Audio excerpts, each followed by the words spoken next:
Alrighty, ladies and gentlemen, as you're all aware by now, we've gotten some crazy news regarding the Cyberpunk collab, the Edge Runners collaboration that is probably going to be arriving in Wuthering Waves 3.4. If you thought that the anniversary felt a little bit dismal, right, not as celebratory, do always keep in mind that the update right after the anniversary always seems to be hype as hell.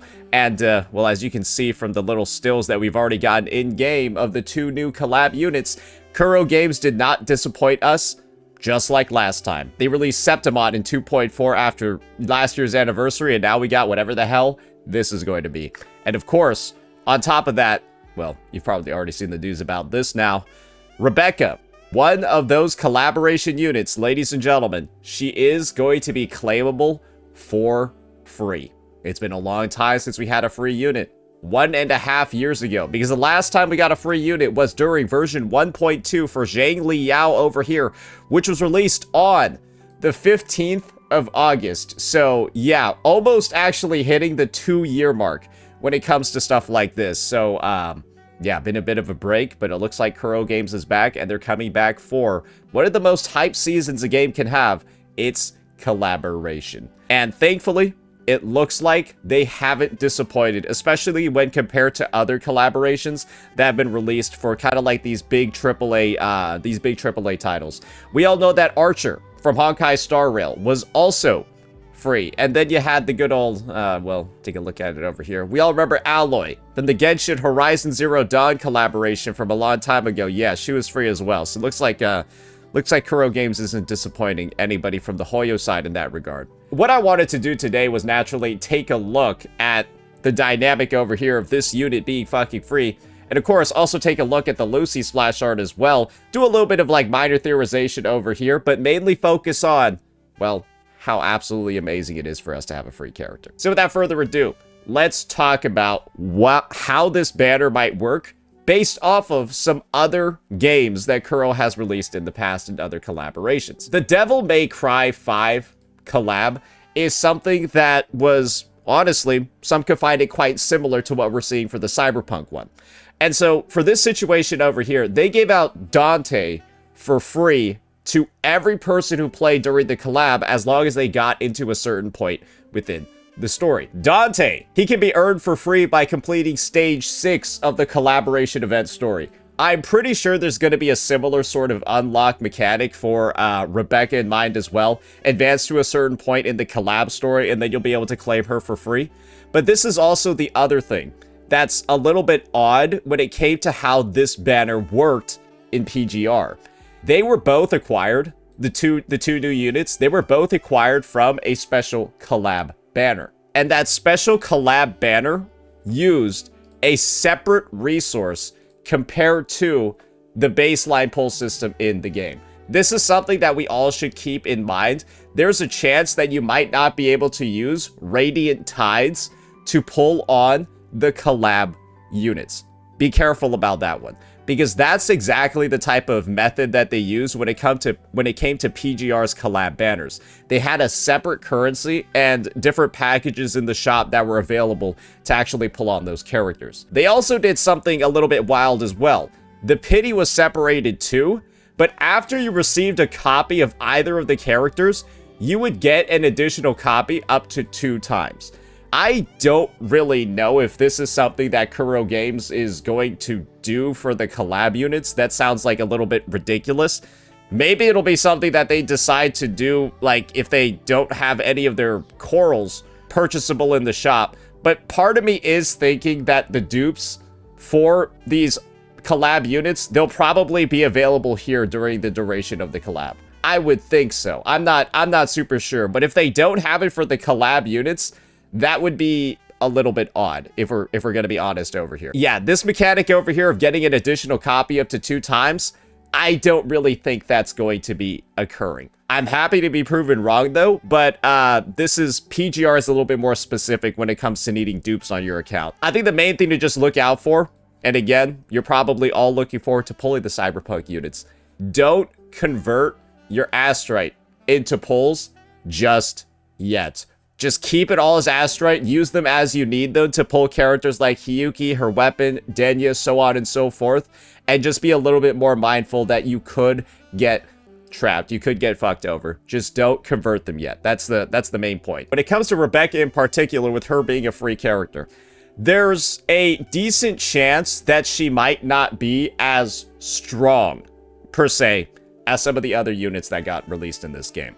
One thing that when it comes to like collab units, specifically free ones, is that they might not be at like the same level, just because it's giving out a broken collab unit can make every player who didn't end up getting the collab unit feel like their account is like permanently bricked. And so most of the time, collab units are like a little bit under-geared or like under-tuned relative to the actual playable characters. So we'll just have to see how Rebecca lines up. But I wouldn't be surprised, especially given that she's free. Maybe she takes on a bit more of like a sub DPS or supportive role. Maybe she is just like an under-tuned main DPS. But we'll have to see. I wouldn't be too... Let's just say that I wouldn't be too confident in her power level on release. It's probably enough that we're able to get a copy of the unit for free. So that's something to keep in mind. And as we all know, Zhang Liao isn't like... Zhang Liao what didn't release as like this DPS powerhouse, right? He actually had the worst limited team in the game with Yinlin. I don't know whose fault that is, Yinlin or his, who knows. One big thing though to think about when it comes to these collab characters, especially when it comes to the end game, is of course them being usable in end state matrix, where you only get one use other than like out of like certain sustained characters. So simply just having more characters, regardless of how strong they are, simply just having them for free can be enough to really get, you know, a lot of stuff, you know, a lot of progress going for some of your clears over there. Now, talking a little bit about the kit over here, what I think Rebecca might actually do. So, ladies and gentlemen, I think there are two sides of the coin for what you think, for what Rebecca's going to be capable of. She's either going to be, in my opinion, Spectro or Havoc. Havoc based off of the fact that she is probably one of the most chaotic characters in the lore when it comes to Cyberpunk Edgerunners. Like, her personality is just ridiculous. And Havoc would be like a good representative over there. The other side is, of course, due to the fact that there's so much color in her kit. Honestly, the color over here that you're seeing when it comes to Rebecca and all of that, I mean, let's be real here. Doesn't it kind of just look like Lene in the animations that she has? And her big focus is like photochromatic light and shit like that, and all the different colors. And then she ends up being, well, let's be honest here, she ends up being Spectro. So, based off of that theming, I wouldn't be surprised if she ends up being Spectro as well. Just because you can even see over here, the bullets look like they're infused with light.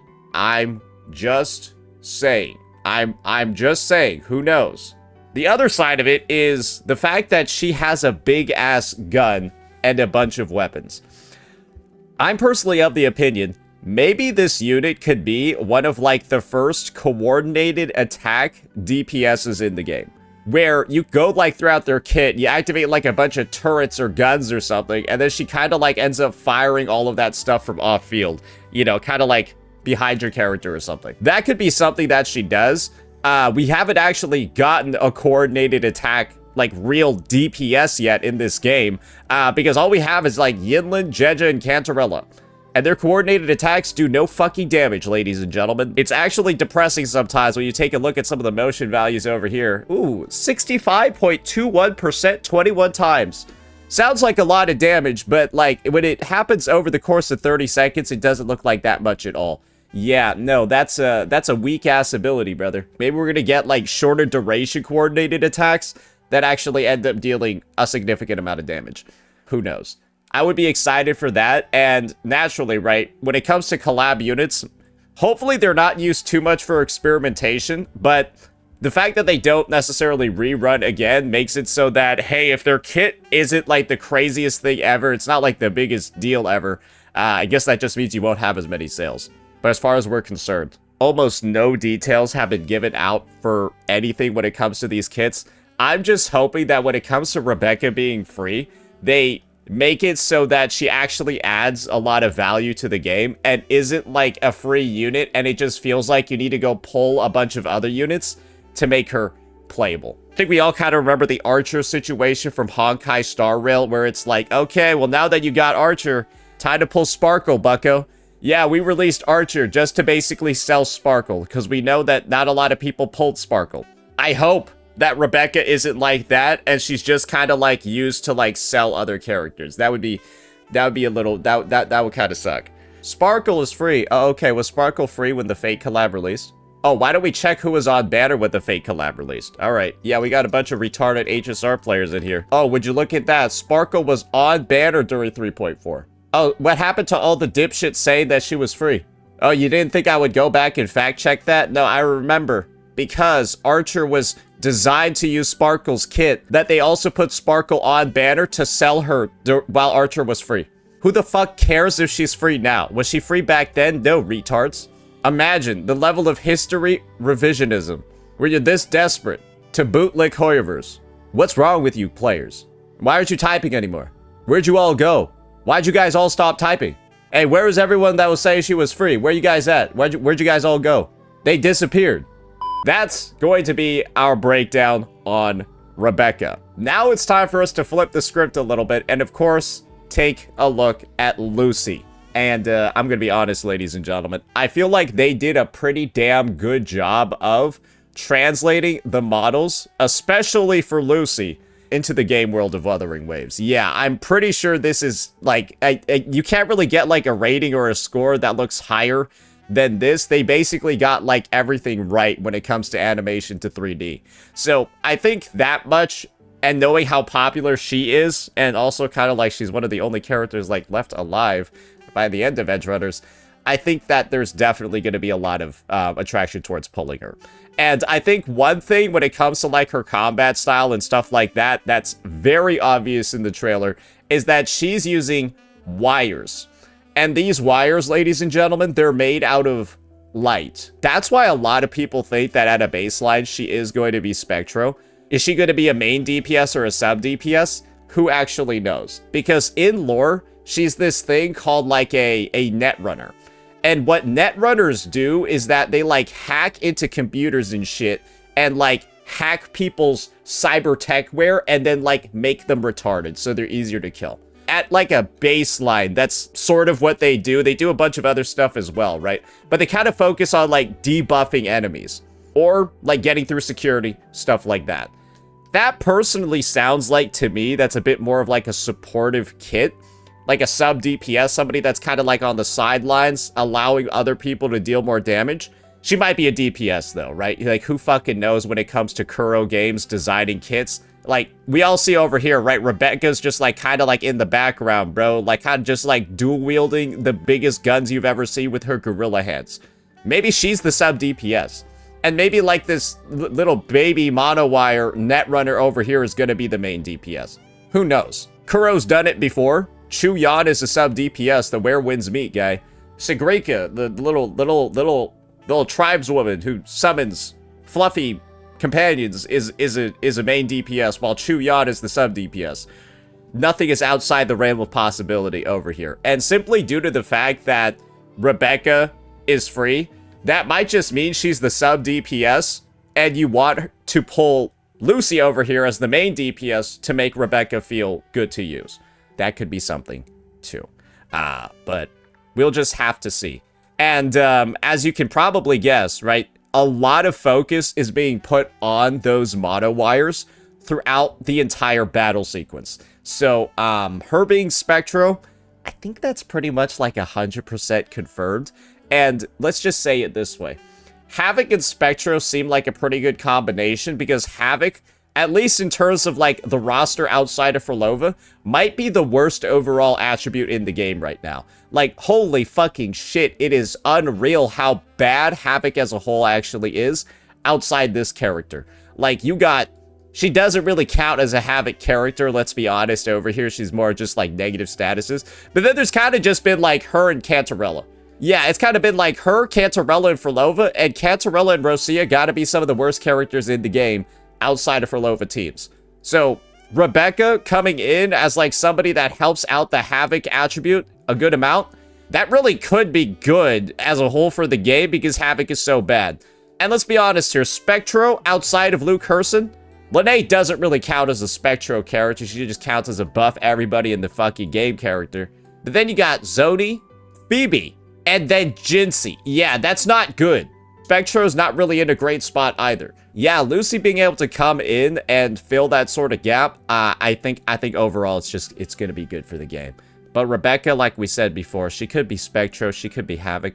Who the fuck knows at this point? I think the other part is you can kind of clearly see they did a really good job with the illustration of Night City and everything over here. And, well, what the hell is surrounding her in Night City? A fuck ton of light. Yeah, a shit ton of light. They're making a tremendous focus on it, showing like her glowing hair, all of that. Well, let's be real here. What do we actually think is going to happen? Within the next 48 hours, we're probably going to get like the whole reveal over here when it comes to their weapon type as well as their attribute. And that should probably help answer some questions. I would not be surprised if Lucy over here is a pistol user, simply because in lore, her signature weapon is actually a pistol, not actually her mono wires. But Rectifier could probably work too. When it comes to Rebecca, on the other hand, I would not be surprised if her signature weapon is actually gauntlets. Which, I mean, I know she uses guns and shit, but what does she use to pick up these massive guns? Some big old mitts. So I actually personally would like it a bit more if she's a gauntlet user. And then you just get the fucking, well, yeah, she's got gorilla arms, bro. It would like it kind of just makes sense, right? Overall, though, Rebecca, free. It could be a double-edged sword, but I think it's something that everybody in the player base has been eagerly looking forward to, simply due to the fact that it's been so goddamn long since we've had a character like this, right? And especially with some of the people being disappointed in WuWa's anniversary, no anniversary banners, no free unit over there, I don't think anyone can complain anymore. However, do I think that Kuro Games should have announced something like this during the anniversary livestream? Probably.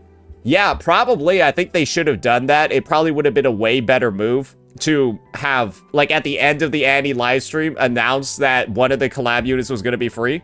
They could have done that. Maybe that would have worked out better. And now, the last thing that we need to talk about over here when it comes to the collab. Yes, some people, they've been wondering, what about this dude? Yeah, what about this guy? This is my personal take. I think he's just an NPC. Yeah, I don't think he's gonna be playable. And I wouldn't be surprised if he's like an Echo or something. Maybe we'll get his jacket. Maybe Rover will get their jacket. But yeah, I think he's gonna have a significant role in the story. But yeah, he might be an Echo for Lucy or something like that. That'd be brutal, but also fitting in lore as well. Yeah, you get his jacket, and you summon his jacket with the Echo skill. What does it do? No, I don't know. Maybe it slows down time for a little bit. But don't get your hopes up with him being playable. But the fact that they were able to actually weave him into the story for the collab, get a model for him and everything, actually have him show up in game. Well, let's be honest here, ladies and gentlemen. That's fucking badass as well. And I think that's something that a lot of people didn't actually see coming.